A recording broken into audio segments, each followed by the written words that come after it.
सो कैसे आप सब, उम्मीद है कि आप लोग अच्छे होंगे। सो हम लोगों ने रिफ्लेक्शन ऑफ लाइट पढ़े, रिफ्रैक्शन ऑफ लाइट को भी पढ़े और उसमें हम लोग बहुत सारे टॉपिक को क्लियर आउट किए थे। हम लोग ने ये समझा कि अलग अलग जब मीडियम में जब लाइट को ट्रेवल किया जाता है तो रिफ्रैक्शन होता है। और क्यों होता है ये रिफ्रैक्शन, क्यों क्रिएट होता है? Due to speed of light. तो ये सब चीज़ हम लोग समझे। स्पीड ऑफ लाइट में चेंजेस होने के कारण हम लोगों का क्या होता है कि रिफ्रैक्शन होता है। लेकिन भाई कितना चेंज होता है ये भी तो जानना चाहिए कि चेंजेस कितना होता है। अलग मीडियम में जब लाइट जब ट्रेवल जब करता है तो उसमें स्पीड ऑफ लाइट का चेंजेस कितना होता है। सो इसी क्वेश्चन को आंसर देते हुए आज का ये वीडियो बहुत इंटरेस्टिंग रहने वाला है, जो कि हम लोग टॉपिक में पढ़ने वाले हैं रिफ्रैक्टिव इंडेक्स। ओके, ये रिफ्रैक्टिव इंडेक्स यही आपको बताएगा कि जब भी लाइट ट्रेवल करता है एक मीडियम से दूसरे मीडियम में तो उसमें कितना चेंजेस होता है स्पीड ऑफ लाइट में। ये चीज़ आज हम लोग यहाँ पे कंप्लीट करने वाले हैं। सो वीडियो को अंत तक आप लोग ज़रूर देखें तो आपको बहुत अच्छे से समझ में आने वाला है। और वीडियो को शेयर और सब्सक्राइब जरूर करके जाएँ। तो चलिए आपके प्रीशियस टाइम को विदाउट वेस्ट करते हुए हम लोग स्टार्ट करते हैं यहाँ पे। आज हम लोग का टॉपिक क्या है? Refractive index. तो सबसे पहले हम लोग समझते हैं कि ये रिफ्रैक्टिव इंडेक्स क्या है। रिफ्रैक्टिव इंडेक्स अगर बेसिकली अगर देखा जाए तो एक मीडियम से दूसरे मीडियम, देखिए कोई भी चीज़ को अगर हम लोग कंपेयर अगर करना अगर हो, अगर बताना हो तो हम लोगों को कोई भी दो चीज़ चाहिए होता है कि हाँ ये इससे बड़ा है, ठीक है। कोई भी दो चीज़ हम लोग को चाहिए होता है। वैसे ही हम लोग दो मीडियम लेते हैं, जैसे कि हम लोग स्टार्टिंग में भी हम लोग किए थे कि मान लीजिए कि यहाँ से ये लाइट का रे आ रहा है, ये हम लोग का एयर हो गया, ठीक है, ये हम लोग का ग्लास का मीडियम हो गया, ठीक। उसके बाद यहाँ से जो जा रहा था नॉर्मल, यहाँ से हम लोग का ये नॉर्मल जो था, यहाँ से जो डेविएट जो हुआ था ये पाथ, तो हम लोग यहाँ पे दो मीडियम को ले रहे हैं। एक हो गया हम लोग का रेयर मीडियम, एक डेंसर मीडियम। इसके पहले प्रीवियस वीडियो में हम लोग बहुत डिटेल से पढ़े थे ये रेयर मीडियम क्या होता है, डेंसर क्या होता है। रेयर मतलब कि खाली, समझिए एकदम खाली, ठीक है। वहाँ पे एटम मॉलिक्यूल्स नहीं है, मतलब कि हवा हम लोग का जैसे हो गया, वैक्यूम जैसे हो गया। और डेंसर मीडियम मतलब कि इसमें थोड़ा भरा हुआ, मतलब कि वहाँ पे लाइट ट्रेवल थोड़ा स्लो करता है, ठीक है, उसको हम लोग कहते हैं डेंसर मीडियम। सो एक मीडियम से दूसरे मीडियम में जब जाते हैं तो यहाँ पे हम लोगों का रिफ्रैक्टिव इंडेक्स हम लोग निकालते हैं कि स्पीड ऑफ लाइट में कितना बदलाव आएगा, कितना चेंजेस आएगा, कितना घटेगा, ठीक है। ये सब चीज हम लोग समझते हैं रिफ्रैक्टिव इंडेक्स में। सो हम लोग इसको पहले डिफाइन करते हैं किस तरीके से कि द एब्सोल्यूट रिफ्रैक्टिव इंडेक्स। ये एब्सोल्यूट मतलब क्या होता है? ये एब्सोल्यूट आज हम लोग यहाँ पे समझ रहे हैं कि ये एब्सोल्यूट मतलब होता है जैसे वैक्यूम हो गया, वैक्यूम, ठीक है, एयर हो गया, तो वैक्यूम को ही हम लोग एयर में भी लेते। कितना होता है स्पीड ऑफ लाइट? इसके पहले भी हम लोग पढ़े थे। स्पीड ऑफ लाइट कितना होता है वैक्यूम में? 3 × 10⁸ मीटर पर सेकेंड, ठीक है। ये हम लोग को होता है वैक्यूम में, ये सबसे मैक्सिमम होता है। बाकी सब जितना भी है वो उससे कम होगा, ठीक है। ये मतलब मैक्सिमम होता है, इसलिए हम लोग इसको एब्सोल्यूट रिफ्रैक्टिव इंडेक्स लेते हैं।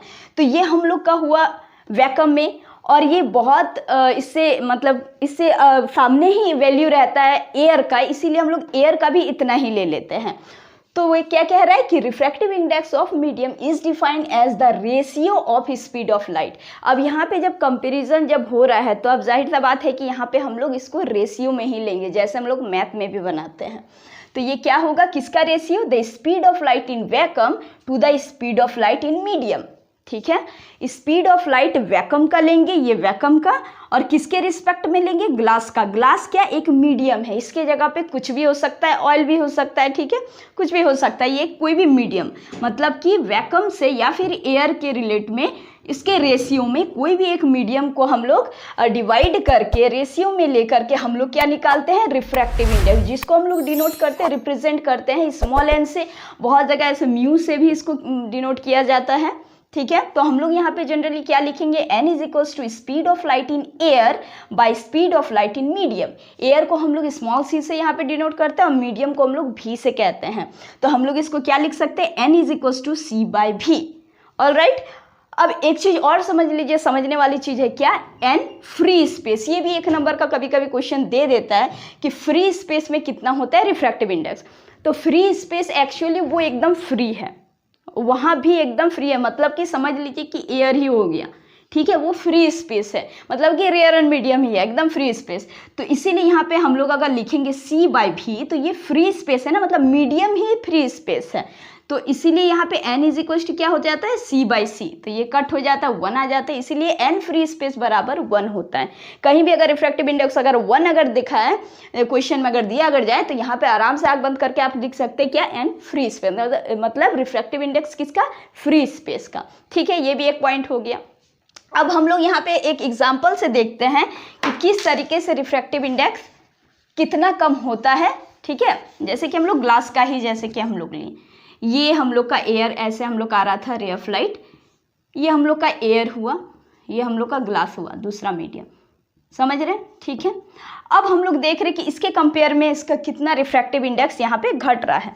तो जैसे कि n glass refractive index glass. अब एक चीज़ देखिए, हम लोग इसका ऐसे भी लिख सकते हैं NGV।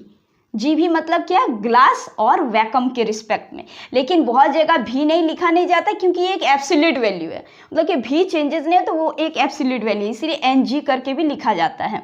तो n ग्लास करके हम लोग लिख सकते हैं ना कि speed of light in air, जो कि हम लोग जानते हैं कितना होता है, 3 × 10⁸ मीटर/सेकेंड बाय क्या है, स्पीड ऑफ लाइट हम लोग किसका लेंगे, ग्लास का लेंगे। ग्लास का कितना होता है, 2 × 10⁸ मीटर/सेकेंड। इतना टेंशन का बात नहीं है, ग्लास का जो होता है ये आपको याद करने का नहीं ज़रूरत है, ये क्वेश्चन में गिवन रहता है। सो इसको जब हम लोग जब काटते हैं ऊपर नीचे तो हम लोग का कितना आता है यहाँ पे 3/2, जो कि हम लोग लिख सकते हैं 1.5।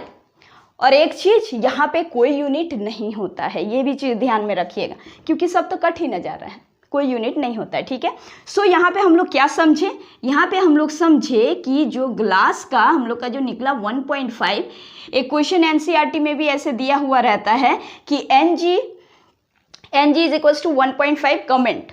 ठीक है, कि कमेंट करने के लिए दे देता है। तो इसका मतलब क्या, ये बताओ। इसका मतलब ये होता है कि ग्लास जो है वो 1.5 रिफ्रैक्टिव, उसका स्पीड ऑफ लाइट कम है, किससे, एयर के रिस्पेक्ट में। समझे, इसको हम लोग यहाँ पे प्रूफ करके भी ऐसे करके निकालते हैं।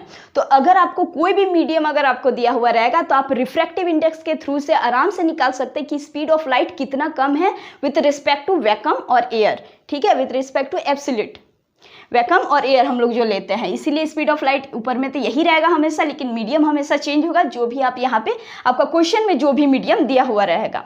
ठीक है, तो हम लोग यहाँ पे किसको कैसे जाने, ये चीज़ आप लोग यहाँ पे देख लिए।